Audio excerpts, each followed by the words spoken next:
Sell on eBay, setting up your bank account for payouts is essential. In this video, I'll show you exactly how to add or update your bank account in eBay so you can get paid smoothly and securely. First, log into your eBay account and navigate to the payments section.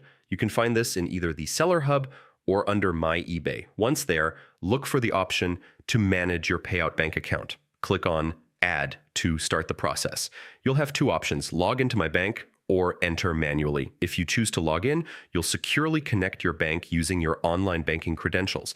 If you prefer to enter your account information manually, just provide your account and routing numbers and follow the on-screen instructions to confirm everything. If you're updating your bank account, you might need to remove your existing payout account first. Simply delete the old account and then add the new one using the same steps.